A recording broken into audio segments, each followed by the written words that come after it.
Komposisi minyak bumi. Minyak bumi adalah campuran kompleks yang sebagian besar sekitar 90-97% terdiri dari senyawa hidrokarbon. Hidrokarbon yang terkandung dalam minyak bumi terutama adalah alkana. Sedangkan sisanya adalah siloalkana, alkena, alkuna, dan senyawa aromatik. Komponen kecil lainnya selain hidrokarbon adalah senyawa-senyawa karbon yang mengandung oksigen, belerang, ataupun nitrogen. Gas alam sebagian besar terdiri dari alkuna suhu rendah 1 Celcius sampai 4 dengan metana sebagai komponen utamanya. Selain alkana juga terdapat gas lain seperti CO2, O2, N2, H2S ataupun gas mulia seperti helium dan jumlah yang sangat sedikit. Proses pembentukan minyak bumi. Minyak bumi terbentuk dari pelapukan berbagai macam sisa-sisa organisme seperti tumbuhan, hewan, jasa-jasa tektonik yang sudah tertimbun dalam dasar laut bersama lumpur selama jutaan tahun lamanya.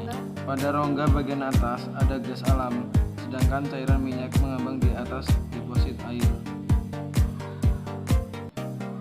Bila kita urutkan maka akan menjadi seperti ini. Jasad tektonik yang terkubur bersama lumpur diproses jutaan tahun mengendap dari dasar laut menghasilkan bintik minyak dan gas terakumulasi di batuan gedap menjadi deposit minyak bumi. Proses pengolahan minyak bumi. Yang pertama, proses destilasi. Destilasi merupakan proses pemisahan fraksi-fraksi yang terdapat di minyak bumi, di mana pemisahan fraksi tersebut berdasarkan pada perbedaan titik didih.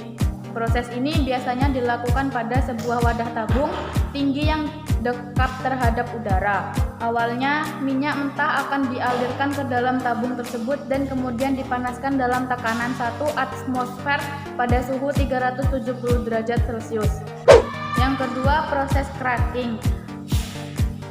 Cracking merupakan proses pengolahan minyak bumi yang memiliki tujuan untuk menguraikan molekul-molekul besar senyawa hidrokarbon menjadi molekul hidrokarbon yang memiliki ukuran lebih kecil. Proses cracking ini sering biasa disebut juga dengan proses refinery. 3. Proses reforming. Proses pengolahan minyak bumi yang selanjutnya adalah proses reforming. Reforming merupakan proses mengubah struktur pada molekul fraksi yang mutunya buruk menjadi molekul fraksi yang mutunya akan lebih baik. Proses reforming ini dapat dilakukan dengan menggunakan metode katalis atau proses pemanasan. Karena proses reforming ini bertujuan untuk mengubah struktur pada molekul fraksi, maka proses ini dapat disebut juga dengan proses isomerasi. Proses polimerasi dan alkilasi.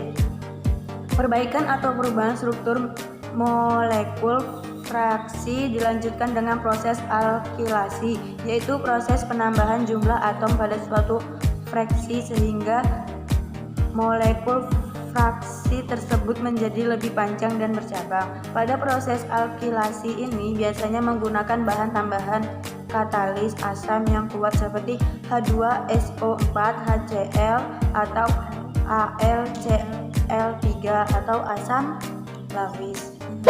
5. Proses treating. Treating merupakan proses pemurnian fraksi minyak bumi melalui tahap eliminasi bahan-bahan pengotor yang terlibat dalam proses pengolahan. Bahan-bahan yang dihilangkan dalam proses treating ini antara lain adalah bau tidak sedap yang dihilangkan melalui proses chopper, sweetening, and treating.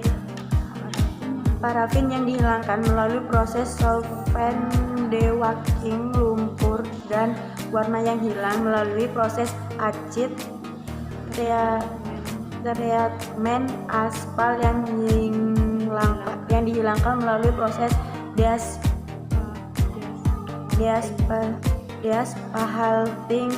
dan terakhir belerang melalui proses desulfurizing. 6. Proses blending. Blending merupakan proses yang dilakukan untuk meningkatkan kualitas produk siap pakai dengan cara menambahkan bahan-bahan aktif ke dalam fraksi minyak bumi. Salah satu bahan aktif yang digunakan adalah TEL atau Theta Ethylene. TEL ini merupakan bahan aditif yang digunakan untuk menaikkan bilangan okta atau bensin. Setelah melalui proses ini, maka hasil dari pengolahan minyak bumi mutunya menjadi lebih baik dan menjadi bahan yang siap pakai. D. Kualitas bahan bakar atau bensin. Bilangan oktan. Bilangan oktan adalah angka yang menunjukkan seberapa besar tekanan yang bisa diberikan sebelum bensin terbakar secara spontan. Cara menaikkan bilangan oktan. 1. Mencampur dengan senyawa hidrokarbon yang memiliki rantai karbon. 2. Penggunaan bahan adiktif atau tambahan. 3. Melakukan cracking untuk memecah senyawa hidrokarbon pada bahan bakar. E. Bahan bakar alternatif. 1. Kompreset natural gas atau CNG. 2. Etanol. 3. Sintetik gasolin. 4. Biomas metan. 5. Hidrogen. F. Penggunaan minyak bumi. Misalnya bensin untuk motor dan mobil, solar untuk truk dan mesin diesel, minyak pemanas untuk bahan bakar kapal laut, nafta untuk pembuatan pertamax, dan kerosin yang merupakan bahan baku pembuatan aftur atau bahan bakar pesawat terbang. Minyak bumi dimanfaatkan dalam bidang konstruksi. Dampak pembakaran minyak bumi. Pembakaran bahan bakar dari minyak bumi dan gas alam yang berlangsung tidak sempurna akan menghasilkan karbon monoksida CO di samping gas karbon dioksida CO2, menghalangi peningkatan oksigen dan hemoglobin. Akibatnya pernafasan menjadi terganggu. Assalamualaikum warahmatullahi wabarakatuh. Demikian yang dapat kami sampaikan dari kelompok 3. Kurang dan lebihnya saya mohon maaf sebesar-besarnya. Wabillahi taufiq wal hidayah. Wassalamualaikum warahmatullahi wabarakatuh.